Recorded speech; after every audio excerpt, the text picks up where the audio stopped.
Today's topic for Food for Thought is five bigger and six smaller, or is man the supreme living being? Recently, I came across two stories or news items.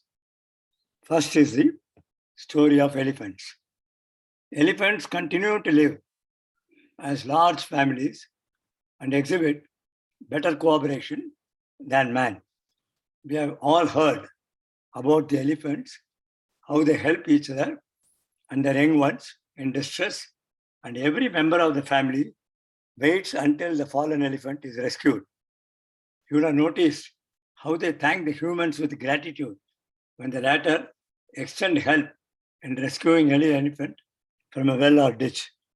It was, however, reported recently that many elephants in the forests of Assam are being harmed with beer bottles thrown recklessly in the woods by the tourists or adventurers. These bottles break and hurt the feet of the elephants very badly, and being unable to remove the glass pieces and being unable to walk or stand, they die slowly with a painful death. This is becoming a major problem, and the forest authorities are very concerned. Is this the gratitude shown by man for for an animal which is most valuable to him commercially, even after its death? Because the bones and ivory fetch him so much money. In Tamil, we say an elephant is worth 1,000 sovereigns of gold during its lifetime and after its death too. Jeevan ke saath bhi or Jeevan ke baad bhi. And they say man is supreme. A very interesting story of an ant. This is the second story. One fine morning, a wealthy man sat in his balcony enjoying sunshine and his coffee when a little ant caught his eye, which was going from one side to the other side of the balcony, carrying a big leaf several times more than its size. The man watched it for more than an hour. He saw that the ant faced many obstacles during its journey, paused, took a diversion, and then continued towards the destination. At one point, the tiny creature came across a crack in the floor. It paused for a while, analyzed, and then laid the huge leaf over the crack, walked over the leaf, picked the leaf on the other side, and then continued its journey. The man was captivated by the cleverness of the ant, one of God's tiniest creatures. The incident left the man in awe and forced him to contemplate over the miracle of creation. It showed the greatness of the Creator. In front of his eyes, there was this tiny creature of God, lacking in size, yet equipped with a brain to analyze, contemplate, reason, explore, discover, and overcome. A while later, the man saw that the creature had reached its destination, a tiny hole in the floor, which was the entrance to its underground dwelling. And it was at this point that the ant's shortcoming was revealed to the man. How could the ant carry into the tiny hole the large leaf that it had managed to carefully bring to the destination? It simply couldn't. So the tiny creature, after all the painstaking and hard work and exercising great skills, overcoming all the difficulties along the way, just left behind the large leaf and went home empty-handed. The ant had not thought about the end before it began its challenging journey. And in the end, the large leaf was nothing more than a burden to it. The creature had no option but to leave it behind to reach its destination. The man learned a great lesson that day. That is the truth about our lives too.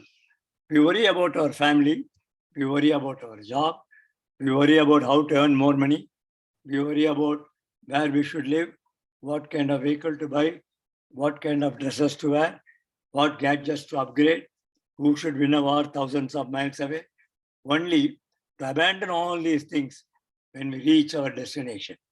We don't realize in our life's journey that these are just burdens that we are carrying with utmost care and fear of losing them, only to find that at the end they are useless and we can't take them with us. But the ant demonstrated a very mature behavior.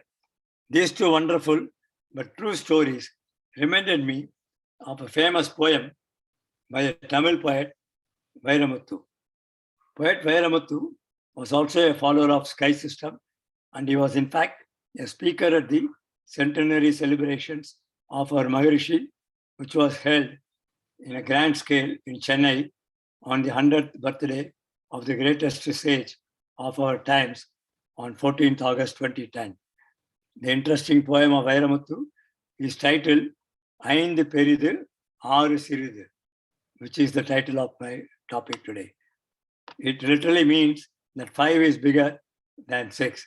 The topic was all about how in the current century, the animals with just 5 senses and the birds and insects with even lesser senses are behaving better than the humans with 6 senses in many aspects. I will read a few lines of this Tamil poem and then translate into English just a gist of his long poem for brevity's sake. ஐந்து பெரிது ஆறு சிறிது C மிருகமே என்று மனிதனை திட்டாதே மனிதனே. எந்த விலங்கும் இரைப்பைக்கு மேலே இன்னொரு வயிறு வளர்ப்பதில்லை. எந்த விலங்குக்கும் சர்க்கரை வியாதி இல்லை தெரியுமா? எந்த பறவையும் கூடு கட்டி வாடகைக்கு விடுவதில்லை.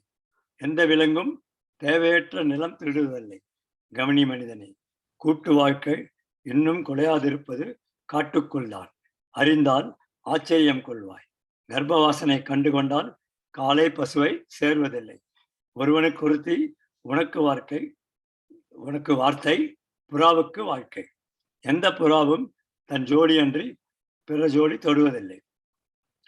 பூகம்பம் வருவதெனில் அலைபாயும் விலங்குகள், அடிவயிற்றில் சிறகடிக்கும் பறவைகள். இப்போது சொல், அறிவில் 6 பெரிதா 5 பெரிதா? மரணம் நிஜம், மரணம் வாழ்வின் பரிசு. மாண்டால் மானின் தோல் ஆசனம், மயிலின் தோகை விசிறி, யானையின் பல் அலங்காரம், ஒட்டகத்தின் எலும்பு ஆபரணம். கொஞ்சம் பொறு, காட்டுக்குள் என்ன சத்தம்? ஏதோ ஒரு மிருகம் இன்னொரு மிருகத்தை ஏசுகிறது. சீ மனிதனே. Now the short translation into English. Man, oh man, have you ever seen any animals indulging in overeating and putting on big paunches like you do? Man, oh man, have you ever seen any animals with diabetes, blood pressure, etc.? Man, oh man, have you ever seen any animal or birds building and renting out its cage or nest? Man, oh man, have you ever seen any animal hoarding food or amassing land just for possessing it? Oh man, one man, one woman principle may be violated in human lives, but for the birds, it is sacrosanct. Man, oh man, when an earthquake is about to strike, it is the animals and the birds who sense it before you and try to safeguard the young ones. Man, oh man, only you kill tiger for its skin, the cattle for the hide, the elephant for its teeth, etc. Man, oh man, so henceforth, stop insulting the better behaved animals by calling another man as an animal or bandar. I'm presenting just a gist of this poem only to show how much truth is there in it, that the humans with their precious sixth sense, who are at the pinnacle of the evolutionary process of nature, are wasting this gift from God or nature and causing untold misery for self and others by misusing the extra sixth sense. Have you seen animals hoarding? Have you seen them building more nests than they need? Have you seen them polluting or burning the forest or their own homes or destroying the environment slowly? But we have seen or observed the wondrous nature of many animals and birds, how they have perfect sense of time, like the cockerel crowing at the right time at dawn every day without fail, or the migratory birds going from Canada to Australia via India every year at the same time and returning to Canada by the same route without any map or GPS, isn't it? Swamiji calls this as the order of function of the consciousness in everything, everywhere. But only man is swaying away from it slowly but steadily with more and more activities of man, not in harmony with the nature. How sad. Earlier, our elders used to rest soon after sunset and rise before sunrise. But now, many people work at night and sleep at daytime, upsetting the body clock and its metabolic functions completely, landing into pain, misery, and diseases. Perhaps it is because of these shortcomings of the humans and his greed that nature provided unique fingerprints for all humans without fail so as to minimize fraud amongst other humans and to foster some fear and accountability in their minds, despite which humans are possessed by their bad temperaments most of the time. In the animal kingdom, only gorillas and chimpanzees, which are considered to be our ancestors by some scientists, have unique fingerprints apart from koala bears of Australia. Has consciousness erred in giving humans the sixth sense? No. It is due to the misuse of the sixth sense that most humans land themselves in peril. Just as how Swamiji compares the importance of imparting Agnya and Shanti to any member as a paired meditation compulsorily with the accelerator and brake system in a car. The sixth sense should also be used along with observing the three virtues, namely morality, duty, and charity.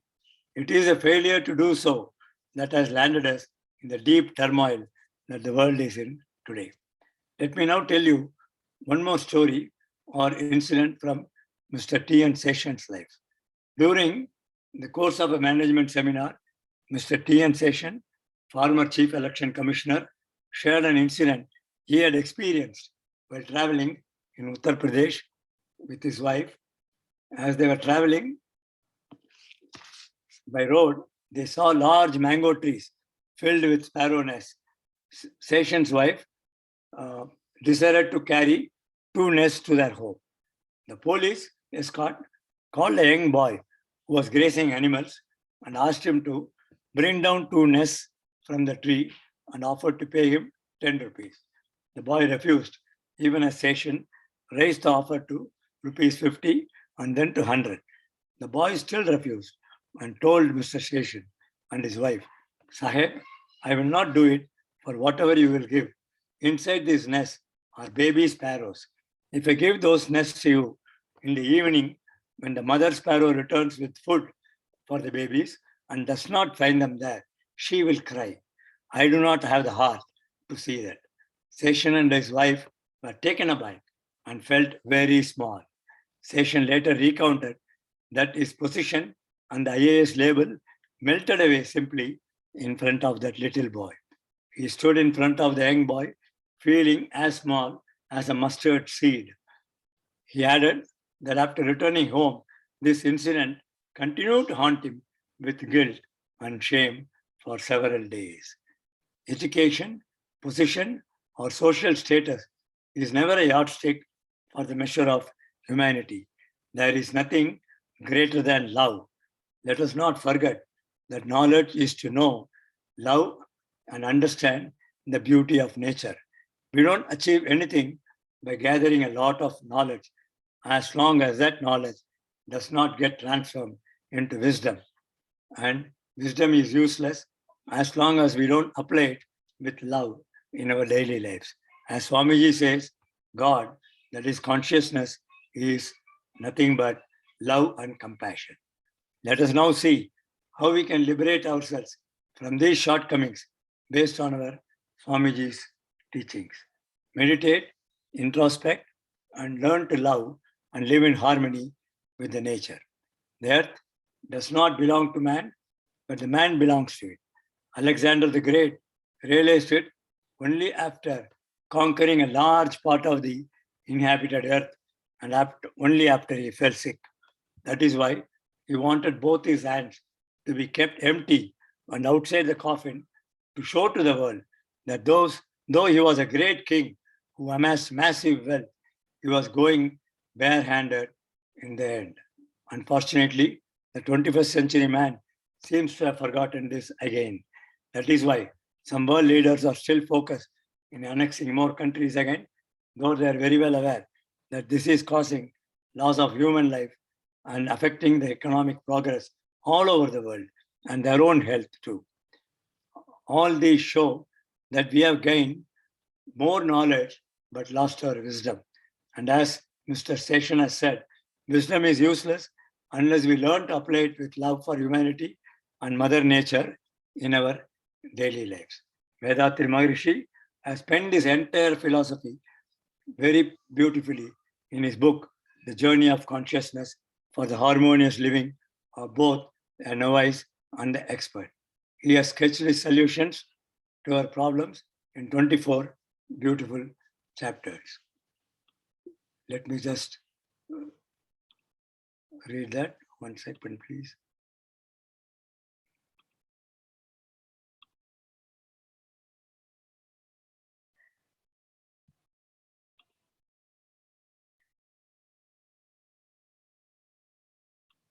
You can see it, I hope. Journey of Consciousness. Topics covered.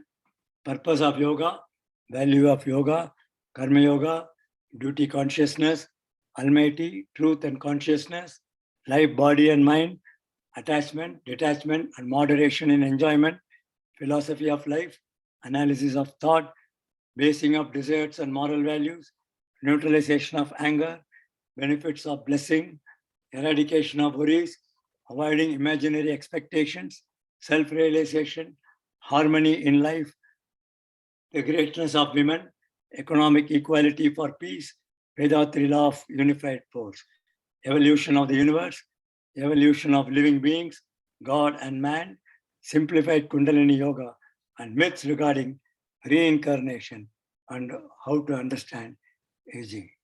Now, no other scientist or philosopher anywhere in the world has covered so much in just one book and in his lifetime. Let us focus shortly now about the topic God and man today and then conclude my speech. It must be kept in mind that the consciousness in everyone, which is a natural rhythm of God, is omnipresent and omniscient. That rhythm should in no way be disturbed. Otherwise, it will result in pain. Pain should not be taken as a punishment. It is actually a benign lesson imparted by God for man's educational progress. Though this line of teaching in practical life, through this line of teaching in practical life, the objectives of religion, that is the worship of God, to develop consciousness and the performance of virtuous deeds to maintain harmony in society, are fulfilled. This is one way to lead the common man to the realization of God. The second process is inner travel, which is the same as meditation. The realization of consciousness as the other end of one's mind is easily achieved by the spiritually inclined person. By transferring the center of the life force from Mooladhara to the Agya Chakra, a master in Kundalini Yoga can make anyone feel his own life force initially as a feeble pressure sensation between the eyebrows. Once instructed, the individual should practice meditation on the life force for 20 minutes, morning and evening every day. This simple practice will bring the mind to a peaceful state. This is the realization of the life force. The technical name for this achievement in Sanskrit is Atma Sakshatkar. The same master may then take the aspirant to still higher steps. Ultimately, the aspirant may realize the infinite state of his own mind, the total consciousness or God. This course of teaching enables one to know that the other end of one's own mind is the Almighty or God. This is the realization of consciousness. Albert Einstein had written once to a courier boy, as he did not have any money to give him a tip on a slip of paper, that a calm and humble life will bring more happiness than the pursuit of success and the constant relentlessness that comes with it. He stated it when it was after achieving fame and immense success in his own life. Moderate your food, work, sleep, sensual pleasure, and thoughts by using the limit and method philosophy taught by Swamiji, and also by introspecting regularly to moderate your temperaments. Sublime your life by meditating every day, and then your blessings will carry the power to change this world into a better place slowly but surely.